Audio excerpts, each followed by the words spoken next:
حضرت علی شیر خدا فرماتے ہیں بخاری مسلم میں، فرماتے ہیں مجھے قسم ہے اس ذات کی جس نے زمین چیر کے دانہ پیدا کیا ہے، مجھ سے رحمت عالم صلی اللہ علیہ وسلم نے وعدہ فرمایا کہ علی یاد رکھنا تم سے صرف مومن ہی پیار کرے گا، اور جس سینے میں تمہارا بغض ہوگا وہ سینہ مومن کا نہیں منافق کا ہوگا۔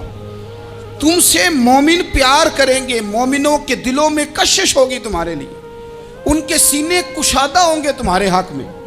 حضرت مولا علی شیر خدا کی محبت، ان کا نام آئے تو دل ٹھنڈا ہو جائے، آنکھوں میں روشنی آئے، چہرہ روشن ہو جائے، تو معنی یہ ہے کہ ایمان مضبوط ہے دل میں۔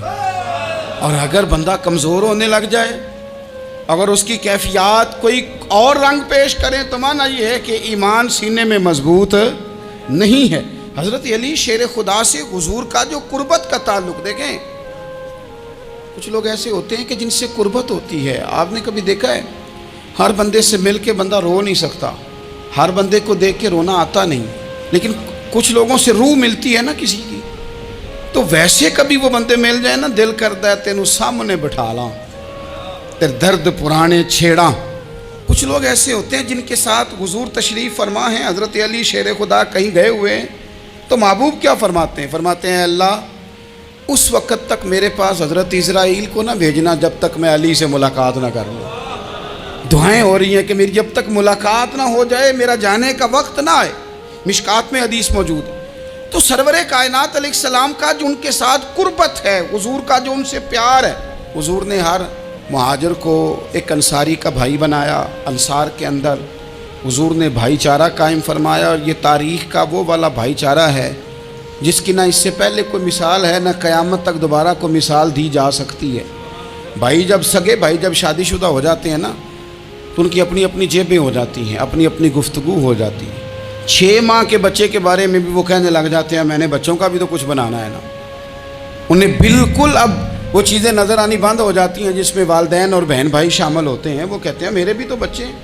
لیکن یہ بھائی چارہ مہاجرین اور انصار کا اتنا زبردست اور معنی خیز ہے، حضور نے بھائی چارہ قائم فرمایا۔ سگے بھائیوں کو وراثت دینا مشکل ہوتا ہے، بڑا کہہ رہا ہوتا ہے کمائی تو میں نے کی تھی، چھوٹا کہہ رہا ہوتا ہے کہ باہر تو پہلے میں گیا تھا، جھگڑے، لیکن یہ تاریخ اسلامی کا وہ بھائی چارہ ہے کہ جن میں برادری، قبیلہ، رنگ، نسل، علاقہ ایک نہیں، پر ہزاروں قومیں وجود میں آئیں، دہر میں خشک و تر کے رشتے سے ہم نے بنیاد دوستی رکھی، یاد خیر البشر کے رشتے سے۔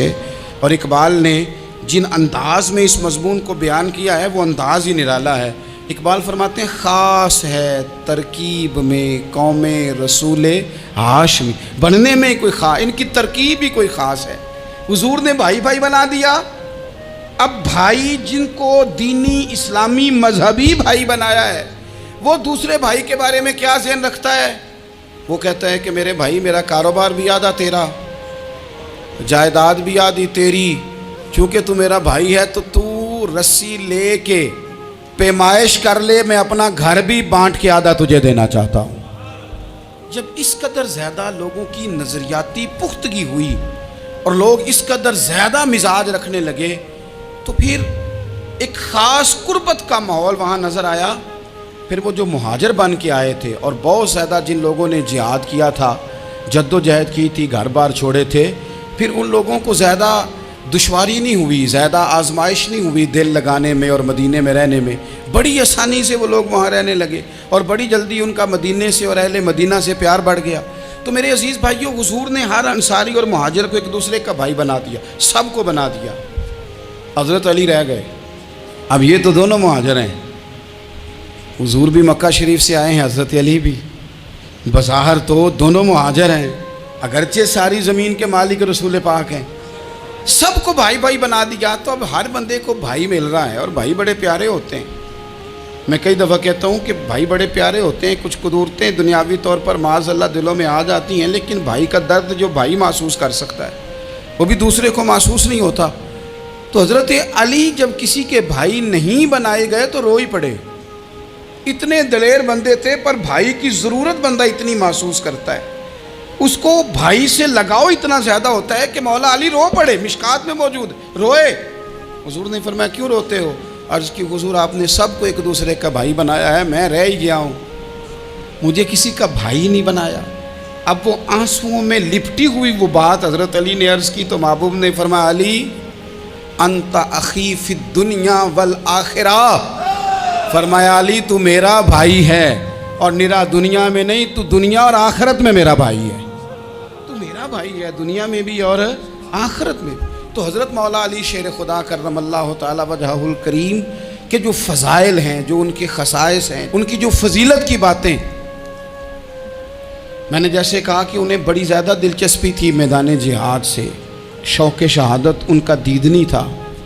ایک موقع پر نبی پاک صلی اللہ تعالیٰ علیہ وسلم نے ارادہ فرمایا کہ حضرت علی کو اپنا نائب بنا کے مدینہ منورہ میں چھوڑ کے جایا جائے۔ محبوب کریم علیہ السلام جب بھی تشریف لے جاتے تھے تو کسی ایک کو نائب بنا کر مدینہ منورہ میں چھوڑ جاتے۔ حضرت عبداللہ ابن مختوم رضی اللہ تعالیٰ عنہ کو بھی ایک دفعہ حضور چھوڑ کے گئے، تو ایک جنگ کے موقع پر محبوب نے حضرت علی شیر خدا سے کہا کہ آپ کو میں اپنا نائب بنا کے یہاں چھوڑ کے جاتا ہوں۔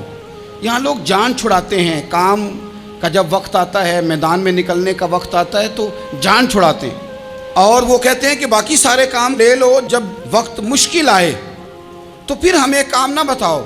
اب مشکل وقت ہے، جہاد میں جانا ہے۔ حضرت مولا علی شیر خدا کرم اللہ تعالی وجہہ الکریم کو حضور نے فرمایا کہ اس دفعہ میرا ارادہ بنا ہے کہ تمہیں چھوڑ کے جاؤں۔ تو حضرت علی کو چھوڑ کے جایا جا رہا ہے، ان کو مدینے میں رہنا ہے، میدان میں نہیں جانا۔ عام آدمی کتنا پسند کرتا ہے کہ میں آرام سے رہوں گا، لیکن حضرت علی کو اتنا شوق تھا میدان جہاد کا، اتنی تڑپ تھی ان کے دل کے اندر کہ عرض کرنے لگے یا رسول اللہ صلی اللہ تعالی علیہ وسلم، رو پڑے، کہنے لگے حضور ساری دنیا میدان میں جہاد کرے گی اور میں یہاں عورتوں اور بچوں کے پاس رہوں گا، میں یہاں عورتوں اور بچوں کے بیچ وقت گزاروں، حضور مجھے لے کے جائیں۔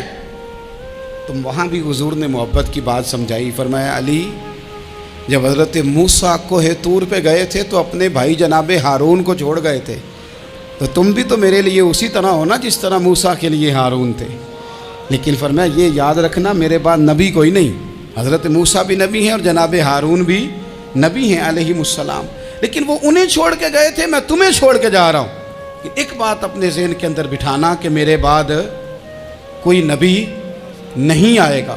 تو عزیز بھائی حضرت مولا علی شیر خدا کا جذبہ جہاد، اچھا پھر میں نے دیکھا ہے جس زمانے میں میں اور آپ رہ رہے ہیں، اس زمانے میں لوگ کمزور ہوتے جا رہے ہیں نفسیاتی طور پر، ڈری ڈری سی باتیں لوگ کرتے ہیں، سہمے سہمے سے جملے بولتے ہیں، اور یہ ہر بندے کا اپنا الگ ڈر ہے۔ دانشوروں نے لکھا ہے کہ غریب آدمی کا ڈر تھوڑا ہوتا ہے اور جو اونچے عہدے پہ چلا جائے اس کا ڈر، یعنی زیادہ ہاتھ اپوزیشن کے نہیں بندے ہوتے، حکومت کے بندے ہوئے ہوتے ہیں۔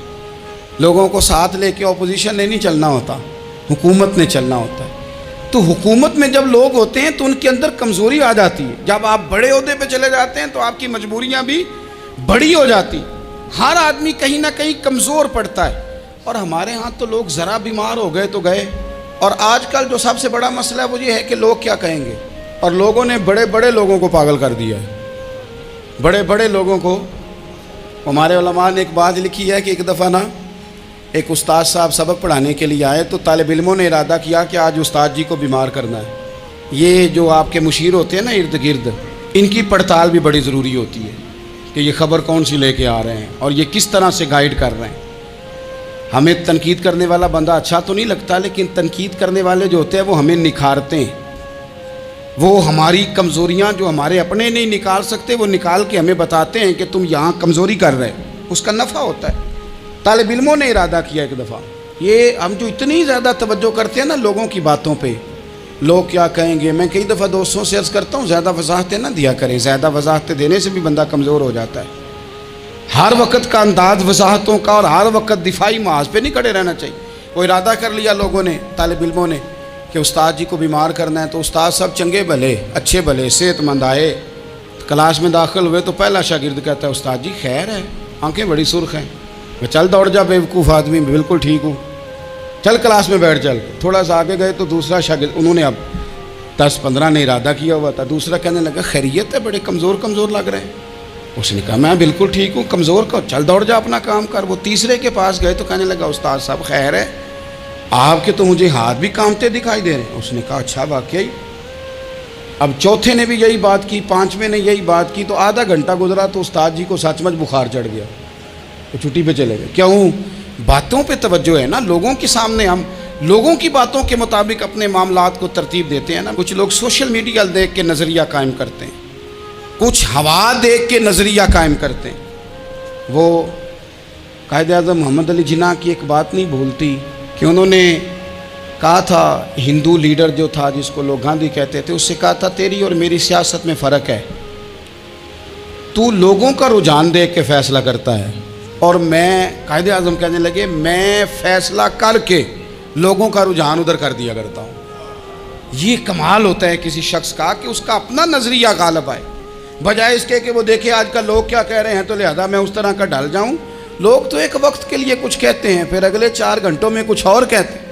حضرت مولا علی کے مزاج میں استقامت ہے، اور جو لوگ جو بہت زیادہ پراپوگنڈا کرتے ہیں اور بہت زیادہ کسی کے بارے میں بات کرتے ہیں، ان کا وہ مزاج نہیں، ان کی وہ طبیعت نہیں، وہ اپنے حساب سے فیصلہ کرتے۔ ایک شخص تھا عمر بن عبد ود، 90 سال کا بوڑھا، لیکن جب تلوار لے کے میدان میں آتا تھا تو 1000 آدمی کے مقابلے میں لڑتا تھا، اور لوگ جگہ جگہ یہ کہتے تھے تو اس طرح ہے جس طرح عمر بن عبد ود لوگوں کو ڈراتا ہے، تو اس طرح ہو گیا۔ یہ اس کے ارد گرد کے لوگ اس کی مثالیں دیتے تھے۔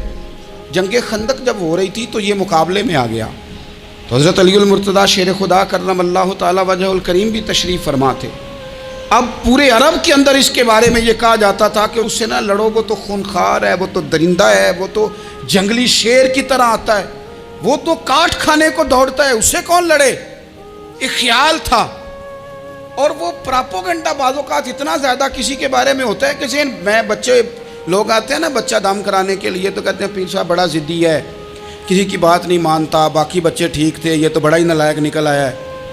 تو میں کہتا ہوں کہ آپ اس کے سامنے یہ والی باتیں نہ کریں، یہ پکا ہو جائے گا کہ میں ضدی ہوں۔ تو آپ ذہن بنا رہے ہیں اس کا کہ تو اس طرح کا ہے۔ ذہن بنا دیا لوگوں نے کہ عمر ابن عبد ود کے مقابلے میں کوئی نہیں آ سکتا۔ خندق میں یہ آیا، اس نے للکارا مسلمانوں کو، آؤ وہ تمہاری جنت کدھر ہے جس کے بارے میں تم کہتے ہو کہ ہم شہید ہوں گے، تو آؤ میرے مقابلے میں نکلو۔ جب اس نے پہلی دفعہ للکارا تو ابھی بات ختم نہیں ہوئی تھی کہ مولا علی تلوار لے کے اللہ اکبر کہتے کھڑے ہو گئے۔ حضور نے فرمایا بیٹھ جاؤ، حضرت علی پھر بیٹھ گئے۔ وہ پھر پکارا اٹھو کوئی میرے مقابلے میں، تو مولا علی شیر خدا پھر کھڑے ہو گئے، پھر کھڑے ہو گئے۔ حضور نے فرمایا بیٹھ جا۔ ایک شخص نے کہا علی یہ عمر بن عبد ود ہیں، فرمایا مجھے پتہ ہے۔ نہیں سمجھے آپ بات، میں آپ کو سمجھا کے لایا ہوں پیچھے سے کہ پراپوگنڈا کرتے ہیں نا لوگ، ہو آگے نہ جانا، یہاں کرنٹ بڑا زیادہ ہے، وولٹیج بڑے سخت ہیں، تو آگے نہ بڑھنا۔ بھائی کیا ہو جائے گا، اٹھ باندھ کمر کیوں ڈرتا ہے، پھر دیکھ خدا کیا کرتا ہے۔ حضرت علی تیسری دفعہ اس نے کہا نا ہے کوئی، تو حضرت علی پھر اٹھے۔ اب تو رسول پاک صلی اللہ تعالی علیہ وسلم نے تھپکی دی۔ بعض جگہ یہ ہے کہ حضور نے خود تلوار تھمائی، سر پہ امامہ باندھا، اور حضور نے فتح یابی کی دعا فرمائی۔ حضرت علی گھوڑے پہ بیٹھے نکلے، اور جب اس کے سامنے گئے تو جا کے کہنے لگا میرا پتہ ہے۔ حضرت علی فرمانے لگے تو اپنا چھوڑ، میرا پتہ ہے تجھے، مجھے تو جانتا ہے۔ کہنے لگا میں 1000 کے مقابلے میں اکیلا لڑتا ہوں۔ حضرت علی شیر خدا فرمانے لگے پتہ نہیں تو کن سے لڑتا رہا ہے، جانے وہ کون ہے جن سے تو لڑتا رہا ہے، وہ کون 1000 تھے جو تیرے مقابلے میں آتے تھے، پتہ نہیں۔ تو کہنے لگا میرا نام میری ماں نے عمر بن عبد ود رکھا ہے۔ فرمایا چھوڑ تو، میری ماں نے میرا نام حیدر رکھا ہے۔ کہنے لگا تیری عمر چھوٹی ہے، کوئی بڑا لا۔ فرمانے لگے یہ تو جب پنجے میں پنجہ ملے گا تو پتہ چلے گا عمر کس کی چھوٹی ہے، ابھی تو کہانیوں سے متاثر کرنا چاہتا ہے، تو چاہتا ہے کہ تو پریشر ڈالے اور میں تیری بات سنوں، تو مقابلے میں آ، ڈینگے نہ مار، کہانیاں نہ سنا، دیواریں ہلتی رہتی ہیں اور در کانپ جاتا ہے۔ علی کا نام سن کے اب بھی خیبر کانپ جاتا ہے، تو مقابلے میں آ، تو باتیں بنا رہا ہے، کہانیاں سنا رہا ہے۔ وہ کہنے لگا تو بچہ ہے، میں چاہتا نہیں تیرا خون بہاؤں۔ تو حضرت علی کہنے لگے میں بڑے دن سے پریشان ہوں کہ کسی بے ایمان کا خون بہایا کیوں نہیں، میرا بڑا دل کر رہا ہے تیرا خون بہاؤں۔ اس نے بڑی زوردار ضرب لگائی، غصے میں اتنا پاگل ہوا، کیونکہ اس کے بارے میں معروف تھا کہ وحشی مزاج آدمی، اتنا سخت پاگل ہوا غصے میں، اس نے اپنے گھوڑے کے پیر کاٹ ڈالے، پہلے تلوار گھوڑے کو دے ماری، اس کو کاٹ کے دوڑا۔ یہ کیوں کرتے تھے لوگ؟ عرب کے لوگ اس وقت یہ کام کرتے تھے کہ ہم نے گھوڑا ہی مار ڈالا ہے تاکہ ہم بھاگ نہ سکیں۔ کہتے ہیں نا کشتیاں جلا دی ہیں کہ اب واپس جانے کا راستہ ہی بند ہو جائے، گھوڑے کے پیر کاٹ ڈالے کہ بھاگنا نہیں، اور بڑی زور سے اس نے ضرب لگائی حضرت علی پر۔ حضرت علی نے جب روکی تو وہ ڈھال ٹوٹ گئی حضرت مولا علی، اور آپ کے امامے کو اس کی تلوار بھی لگی۔ آپ نے فرمایا دکھا لیا تو نے زور، اب میری باری ہے۔ حضرت مولا علی شیر خدا کا قد بظاہر چھوٹا تھا، صحابہ کہتے ہیں ہم دور سے دیکھ رہے تھے، اللہ اکبر کہہ کے تھوڑا سا زمین سے وہ اٹھے، تھوڑا سا اٹھے، اور پھر دوبارہ نہیں انہیں تلوار چلانی پڑی، ایک ہی ضرب لگائی اور اس کے 2 ٹکڑے کر کے اسے زمین پہ پھینک دیے۔ تو عزیز دوست، آپ یاد رکھیں گے اس بات کو کہ اپنی زندگی کے اندر مروب ہونا چھوڑ دیں۔ روب میں تاتاریوں نے مسلمانوں کو مروب کر لیا تھا، روب ڈال لیا تھا کہ ہم بہت بڑے لوگ ہیں۔ یہی آج ہمارے ساتھ بہت سارے لوگ کرتے ہیں، دلوں میں روب آ جاتا ہے، امیر رشتہ دار کا، فلانے کا، فلانے کا، پھر وہ جو مرضی کرتا ہے۔ تاتاریوں کی ایک بی بی، وہ کیا کرتی، وہ 9-10 مسلمان نوجوانوں کو سڑک پہ کھڑا کر جاتی، کہتی ادھر کھڑے ہونا، میرے آنے تک ہلنا نہ، جوان ہے لیکن روب ہے نا کہ یہ بڑے وحشی ہیں۔ اکیلی بی بی اندر جاتی، تلوار لے آتی، اور وہ کھڑے ہیں، وہ بھاگے بھی نہیں، اتنا ڈر گئے، ٹانگیں کانپ رہی ہیں، بھاگنے کی بھی جرت نہیں کر رہے۔ تسلی سے گئی ہے، تلوار لے کے آئی ہے، اور اس نے 9 جوان مسلمانوں کے گلے کاٹ دیے۔ اس روب سے نکلیں باہر، نوجوانوں سے کہتا ہوں نکلو۔ اور جن لوگوں نے دنیا میں انقلاب برپا کیا وہ غریب گھروں کے تھے، وہ لوگ تھے کہ جو بظاہر کسی بڑے قبیلے سے نہیں تھے۔ آپ محنت کریں، تعلیم حاصل کریں، جد و جہد کریں، مشقت کریں، اپنی زندگی میں کچھ مقاصد کے حصول کے لیے آگے بڑھیں۔ اور اگر آپ کہیں کہ دائیں بائیں میرے فلاں آدمی مجھے یہ مشورہ دے رہا ہے، تو کچھ لوگ دنیا میں باتیں کرنے آئے ہیں، انہوں نے باتیں کرنی ہیں اور بڑا فائدہ ہوتا ہے، ان کو باتیں کر لینے دیں، ان کو کرتے رہنے دیں۔ کام کرنے والا بندہ کام کرتا ہے اور کرتا ہی چلا جاتا ہے، وہ منزل تک پہنچ جاتا ہے۔ تو حضرت علی کے مزاج میں دلیری ہے، ہمت ہے، ایک بات، اور دوسری بات دانائی، حکمت۔ یہ جو ہمارے فیصلے ہیں نا جذباتی، اور جناب آج فلانے نے یہ کہہ دیا تو میرا پروگرام یہ بن گیا، تو پھر کل کسی نے اور کچھ کہہ دیا تو میرا پلان اور بن گیا۔ میں سب سے زیادہ ان لوگوں کے حق میں پریشان ہوتا ہوں جو سویرے کچھ اور کہتے ہیں، دوپہر کو کچھ اور کہتے ہیں، شام کو کچھ اور کہتے ہیں۔ بھئی آپ کا کوئی نظریہ ہونا چاہیے، کوئی ویژن ہونا چاہیے زندگی میں، آپ کے اندر کوئی حکمت اور دانائی ہونی چاہیے۔ اس کے لیے کیا کرنے کی ضرورت ہوتی ہے؟ اس کے لیے ضرورت ہوتی ہے کہ آپ کا ذہن ایک طرف ہو۔ میرے اسا فرمایا کرتے تھے زندگی میں ایک کام کر لو پر صحیح کر کے کر لو۔ ہم نے ایک تو سارے کام کرنے ہیں۔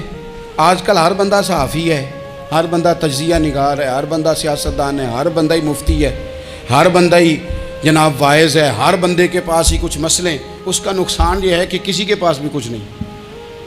وہ کسی درویش نے کہا تھا کہ جب سب لیڈر ہوں تو سمجھو کوئی لیڈر نہیں، کیونکہ سارے جو لیڈر ہو گئے۔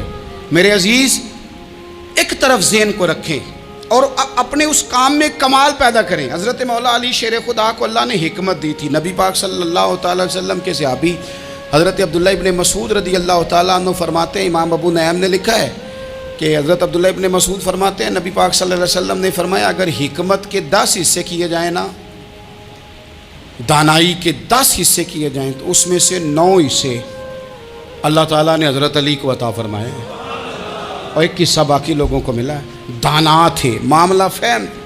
کچھ بندے بڑے منافق قسم کے تھے، تو حضرت علی اذان ہو گئی تو وہ حضرت مولا علی شیر خدا کے پاس آ گئے، اذان ہو گئی، حضرت علی نے